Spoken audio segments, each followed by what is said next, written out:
Blessed Sunday morning, everyone. Good morning po sa inyong lahat. Muli, sa kabutihan at kagandahang loob ng Diyos, ay palapit na po yung amin pong pagdating riyan. As I am recording this video sermon, ay katatapos lamang po yung mga transactions with regards doon po sa email ng Migrant Worker Unit with regards doon po sa ating application ng certification. Kaya naman, patuloy lamang po tayo sa atin pong paglilingkod sa ating Panginoong Diyos. Touching heaven, touching earth. Yan po yung ating theme. Huwag po nating kakalimutan, sa pagtatapos po ng taong 2025, sa last quarter po natin, ang theme po natin diyan ay Touching Earth through Love and Service. Kaya naman for this month, Touching Lives, yan po yung tema po natin. Ilang kaluluwa, ilang buhay na po yung atin pong natapik. Ibig ko sabihin, napaglingkuran. Kaya po, sa pagkakataong ito, as we end this month of November, that is November 30, tama po? Balikan lamang po natin yung mga mensahe na atin pong narinig. First Sunday po natin, the call to serve others. Every one of us, natawag po tayo, may calling po tayo. And so, the second Sunday, we need to give thanks. Why? Because God so loved the world, He gave His only begotten Son. Ang dami po nating dapat ipagpasalamat sa anak na ito, sa Kristong ito. And then the third Sunday, using your gifts. As I have discussed to you, we are given different talents. Okay? Different gifts for us to use in serving other people. Most particularly, yung mga tinatawag nating mga needy. And last Sunday, ito po natalakay serving with humility. So, I will be discussing this theme, the need for help. The need for help is the central concept of touching lives through sacrifice or services that we can offer. Kasi, titingnan po natin ngayon yung pinakapuso ng tinatawag nating paglilingkod. Ito na nga po, kailangan, it is a necessity for us to do this mission na ibinigay sa atin ng Panginoon. So this is supported by the specific details and examples of how and why, or why and how needing and receiving help benefits individuals in various situations.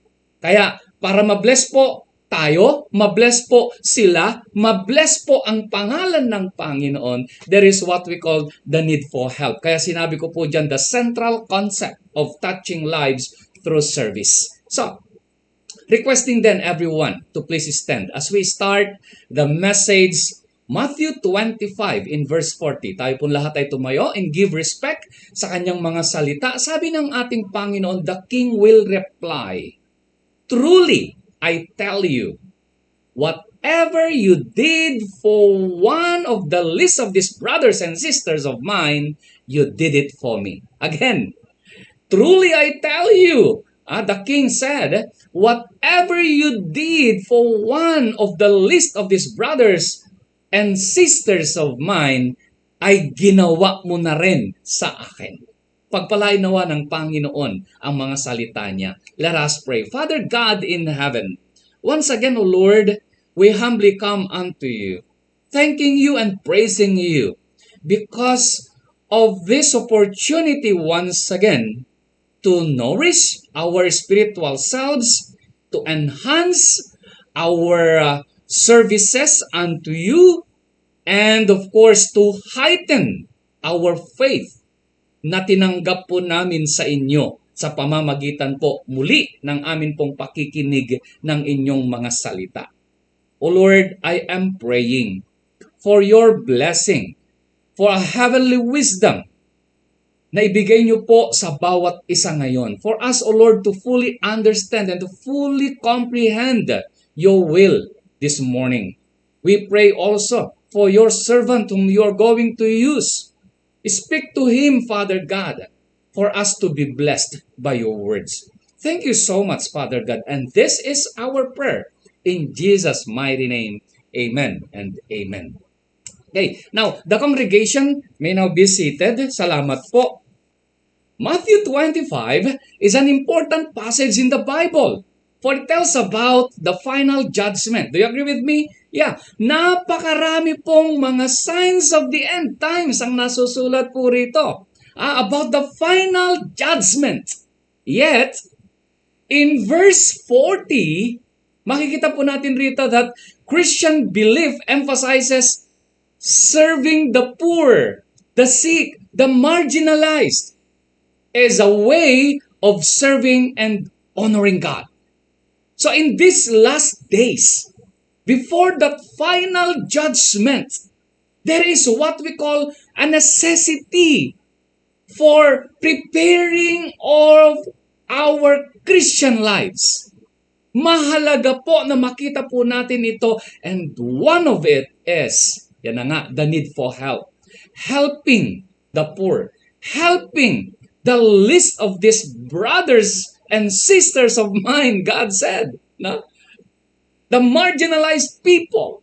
So yan po yung sinasabi niya. Kaya naman, this morning, I would like to discuss about the different realities about the need for help. Now, reality number 1, a certain allocation. So this means, and this states, no one is self-sufficient. Okay? Wala pong perfect na tao. No one can stand alone in this life.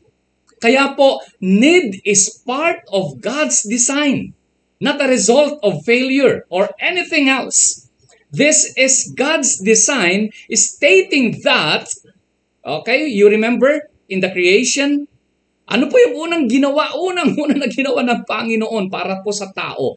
He provided everything na kailangan ng tao. And most particularly, ano po yung kailangan ni Adam? The design of the woman for the man. So makikita po natin rito yung napakahalaga na plano, disenyo ng Panginoon para sa kailangan ng tao. So the need for help na ipakita po rito ng Panginoon na ang tao, hindi po yan mabubuhay without God and without everything na nasa paligid niya. Also, life's challenges are often insurmountable on our own. Of course, with those battles and life, the limitations that we can see in ourselves, talagang sinasabi natin, yeah, Lord, I admit, hindi ko po kaya ang mga bagay na ito. But through you sa pamamagitan mo, ay mapagtatagumpayan ko ang anumang pagsubok sa buhay na ito. Amen? And so, acknowledging our weakness. Ito po yung napakaganda na gagawin po natin. Acknowledging our weakness is an act of humility and honesty. Being humble, yan po yung spirit ng ating Panginoong Jesus. That even He Himself, noong pumarito po siya, He was so dependent to His Father na nagsugo sa Kanya dito sa lupa. So, acknowledging our weakness is very important part sa atin pong pananampalataya, mga kapatid. Okay? So, pwede nating sabihin na God is enough. Amen? God is enough. Okay. If I have Him, I have all I need. I have all I need because of Him. So God is enough. Na pwede nating ipagmalaki ngayon.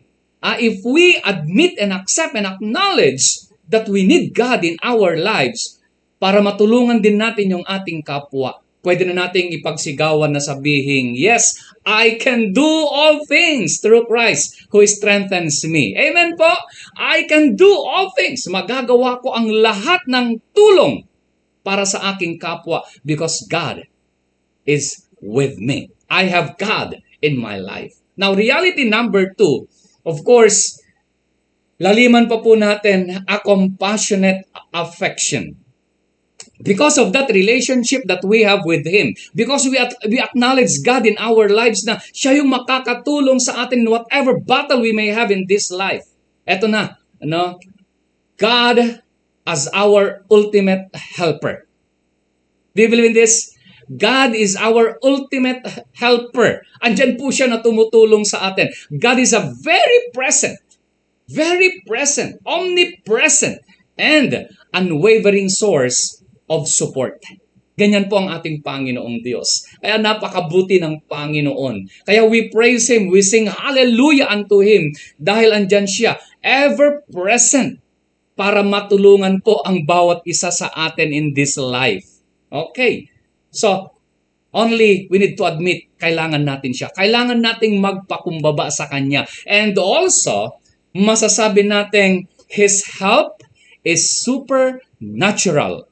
And, not only that, supernatural na nga, sufficient pa. Amen? Do you believe in this? Palakpakan nga natin ang Panginoon. Yes, supernatural in the sense that in my weaknesses, admit po natin na talagang makasalanan po tayong lahat. But again and again, His compassion is always there.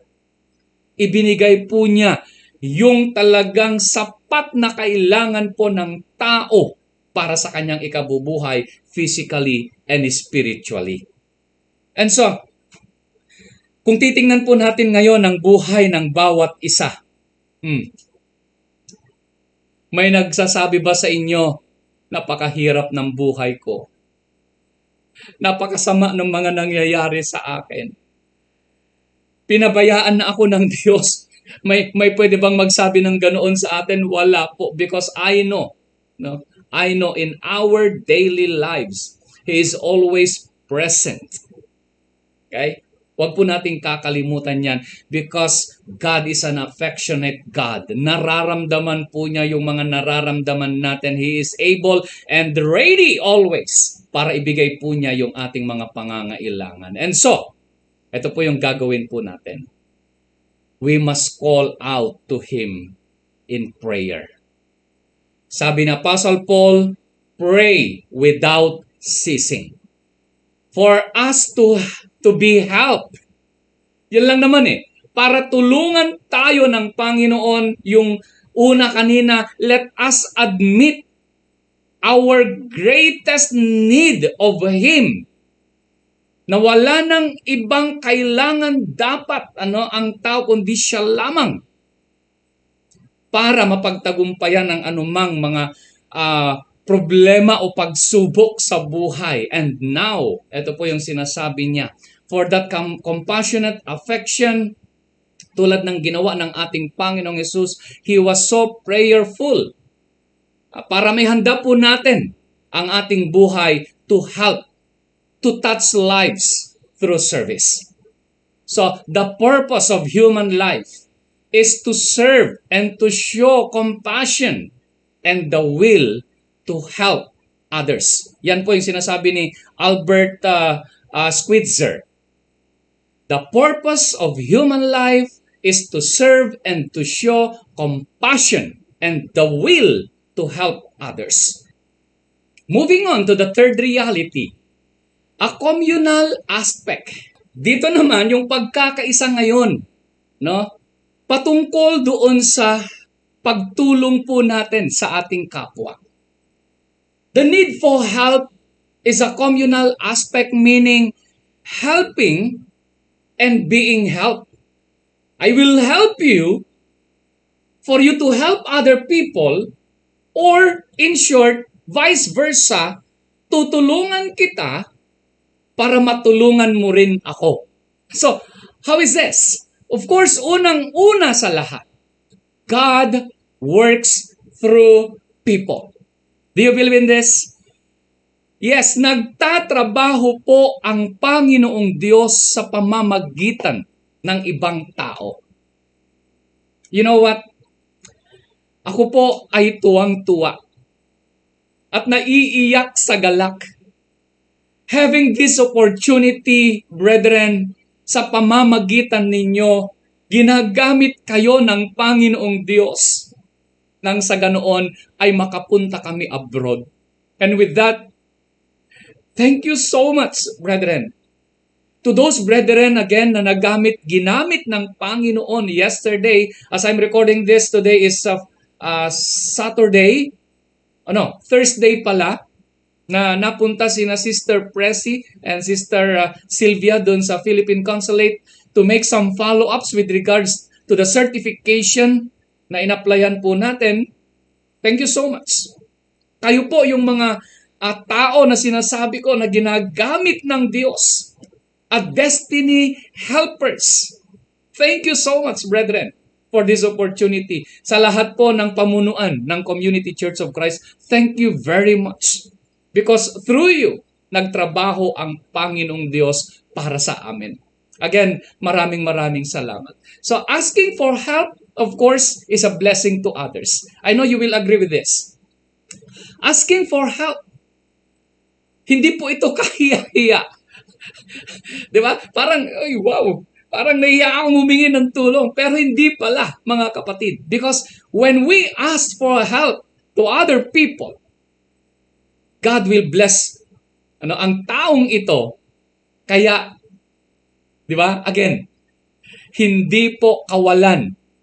Hindi po kahiya-hiya kapag humingi ka kasi nga you will be blessed dahil nabigyan ka. You have received something because you have asked, and the person na pinaghingan mo ay mabibless din. Okay. So, yan po yung sikreto na pwede. Pero wag po tayong abuso wag po tayong abuso. Baka, hingi ka naman na nanghihingi. Di ba? You know what? Yung paglilingkod po kasi, talagang walang katapusan po yan. Di ba? So, asking for help is a blessing to others. No? Mabibiyayaan ka, mabibiyayaan siya. A communal aspect. Kaya wag po nating ipagkait yung atin pong tulong. Because the church function as a body. Agree? The church function as a body. Isang katawan po tayo, magtulungan po tayo. Amen? Di ba? Magkaisa po tayo. Huwag pong maging makasarili because the design that the Lord has made ay napakaganda. You need me, I need you. The church needs us. Gawin po natin yung patuloy na paglilingkod. Yeah. Amen? Yes. Moving on. So sa mga leader, napakahalaga po ng role ninyo. Because a leader is one who knows the way, goes the way, and shows the way. Alam niyo na po ang ibig kong sabihin sa bagay na ito. Okay. On the other hand, we must know this way na sinasabi ng Bible. Ano bang sabi niya sa John 14:6? I am the way, the truth, and the life. So Jesus is our way. So kilalanin natin siya ng gusto. Paglingkuran natin siya. Ipakita natin siya bilang tulong sa ating kapwa. And last reality is a call to action. Okay, ready na po ba tayo? No? Para sa isang action. Because the necessity of help ay talagang in demand. Okay? So, in this action, of course, serving in the image of God. Ayan. Maglingkod po tayo sa imahen po ng ating Panginoong Diyos. Gawin po natin ito like Jesus Christ. Ano ba yung ginawa ng ating Panginoon? Okay? So, a call to action. Humbly admit our current needs. Andiyan na naman yung word na humility. Being humble. Di ba? Let us humble ourselves and admit, I need God. I need you, kapatid. Kailangan kita. Di ba? Parang yung kanta na umiibig. Ano yung sabi niya? Kailangan kita ngayon at kailanman. Di ba? Parang, wow! Yan yung kinakanta mo sa asawa mo because that is the blessing na ibinigay sa iyo ng Panginoon. So, let us admit, let us humble ourselves na may mga talagang kailangan po tayo. Not only in this present time, but most of all, sa future. Kailangan natin ng tulong. Kaya po, ipinakita ko sa inyo that there is a certain allocation. I can stand alone. No one is self-sufficient. So, andun yung compassionate affection ng Panginoon sa atin. Ito na yung call to action. Humbly admit our current needs. We need God. We need someone in the body of Jesus Christ na matulungan ako. Someone needs my help also. So makita natin lahat yan, paikot-ikot na. Okay? So, para makapaglingkod po tayo sa katawan ng ating Panginoong Yesus. And, of course, be ready and willing to be a helper. Okay? Ready ka na ba? Be ready. Not only ready, and willing to be a helper. Of course, we need to reach out. Okay? Kapatid, lika. Diba? Ang dami po nating napapanood, nakikita ng mga vlogger with regards to this matter. An action wherein andyan sila na tumutulong. Wow! Praise the Lord, congratulations. But, much more po sa katawan ng ating Panginoong Yesus. But, of course, ang hirap minsan. Yet, what we are discussing here is not only material needs yung ibinibigay po natin, but spiritual needs. Because food may spoil. Nasisira po ang mga gadgets, mga gamit na naibibigay. But what we can share. So ito na, ipapasok po natin yung evangelism. Presenting to them who Jesus is in our lives. For them also to enjoy life eternal in His kingdom. So be ready and willing to be a helper. Reach out these people nang sa ganoon sila man ay magkakaroon din ng kasiguraduhan sa kanilang kaligtasan. Yes, of course, hindi po natin kaya. But again and again, let us trust God in His unfailing love. Kaya ko to dahil ang Panginoon ay nasa sa akin. Ngayon, I would like to give this challenge. Be a man of action, not just words. Your actions define who truly or who you truly are. Okay? I repeat, be a man of action, not just words. Your actions define who you truly are. Kaya po, as we conclude with regards to these discussions, these realities, makita po natin that no one is self-sufficient. We have a helper that is God. Of course, yung communal aspect po natin, tutulong ako para matulungan din ako. And the call to action na gagawin po natin ang paglilingkod na ito in the image of God. And with that, consistently and wholeheartedly reflect God's image by serving and loving all people. Ano man yan. Okay? Hindi ko sinasabing wag nating mahalin yung mga mayayaman because they need also. Okay? All people, sabi niya dyan. Especially, meron nga lang tinatawag nating specific na sinasabi sa Matthew in chapter 25 in verse 40, the vulnerable. The marginalized people. Okay? Mahalin natin sila. Dahil mahal sila ng Diyos. Therefore, my beloved brethren, this is now my final challenge. Be steadfast and immovable. Always abounding in the work of the Lord, knowing that your labor is not in vain in the Lord. Lastly, let us not become weary in doing good. For at the proper time, ano pong sabi niya sa passage natin? At the proper time, sabay-sabay po nating basahin, we will reap a harvest if we do not give up. Amen? Palakpakan nga po natin ang Panginoon. God bless everyone. Let us pray. Father God, thank you once again for your words, for your reminders, for this encouraging message with regards to the need for help. Kailangan po naming tulungan ang aming kapwa, and with that, our lives will be blessed. Kaya naman po, in touching lives as we serve people, O Lord, bless us. And may we be like your Son Jesus in the kind of serving. Kaya Panginoon, hinihingi po namin ngayon ang inyo pong blessing. And praying also for Community Church of Christ, for a continuous blessing na inyo pong ibibigay sa bawat isa sa kanila. Thank you so much, Father God. And this is our prayer in Jesus' mighty name. Amen and amen. Okay, with that, mga kapatid, once again, thank you and God bless everyone. See you soon.